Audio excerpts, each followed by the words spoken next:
আসসালামু আলাইকুম। SEO friendly content writing এবং কপিরাইটিং এর 17তম ক্লাস আজকে। আপনাদের ক্লাস প্রায় শেষের দিকে, কন্টেন্ট রাইটিং এর ক্লাস প্রায় শেষের দিকে। এরপরে হচ্ছে আমরা কপিরাইটিং শিখব। তো কন্টেন্ট রাইটিং এর হয়তো বা আর 2-1টা ক্লাস হইতে পারে। এই ক্লাসটা খুবই ইম্পর্টেন্ট। একটু শর্ট হবে কিন্তু অনেক বেশি ইম্পর্টেন্ট। একটু মনোযোগ সহকারে দেখবেন।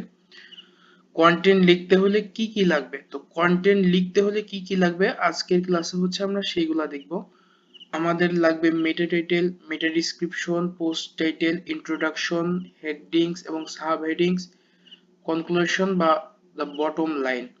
তো মেটা টাইটেল কি, মেটা ডিসক্রিপশন কি এবং কিভাবে লিখতে হয় এইগুলা কিন্তু আমরা পূর্বেই দেখেছি।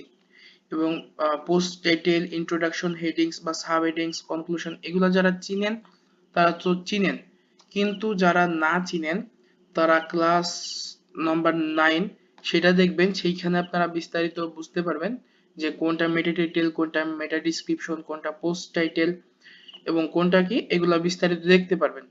এবং মেটা টাইটেল কিভাবে লিখতে হয়, মেটা ডিসক্রিপশন কিভাবে লিখতে হয় এইগুলাও কিন্তু শিখাইছি। তো মেটা টাইটেল কিভাবে লিখতে হয় সেটা আপনারা ক্লাসতম 15 থেকে শিখতে পারবেন।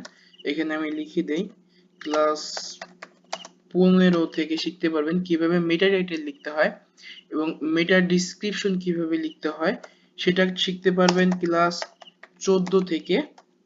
এরপর বাকি পোস্ট টাইটেল, ইন্ট্রোডাকশন একটা লাইভ কন্টেন্ট ইনশাআল্লাহ লিখে দেখাবো, সেদিন এগুলাও দেখাই দিব। তো এই দুইটা জিনিস কিভাবে লিখতে হবে এগুলো আপনারা 15 এবং 14তম ক্লাসে পাবেন। এবং বাকি কোনটা কি এটার পরিচিতি পাবেন ক্লাসতম 9-এ। তো এই ক্লাসগুলো আপনারা দেখবেন। এবং আপনাদের কন্টেন্ট লিখতে হলে কি কি প্রয়োজন সেটা তো বললামই, যে meta title, meta description, post title, introduction, headings এবং কনক্লুশন এই সবগুলো জিনিসই আপনাদের কন্টেন্টে প্রয়োজন। তো পোস্ট টাইটেল হচ্ছে আপনার যে পোস্ট করবেন বা আর্টিকেল লিখবেন সেটার মূল টাইটেল হচ্ছে পোস্ট টাইটেল। এরপর যেটা দিয়ে শুরু করবেন সেটা হচ্ছে ইন্ট্রোডাকশন, মানে যে লেখা দিয়ে শুরু করবেন ওটা ইন্ট্রোডাকশন বা ভূমিকা। এরপরে হেডিংস বা সাব হেডিংস কি সেগুলা ওই যে ক্লাস 9 দেখলেই বুঝতে পারবেন। কনক্লুশন হচ্ছে উপসংহার।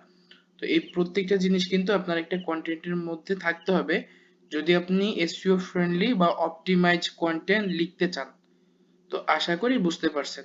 আজকের ক্লাস এই পর্যন্তই।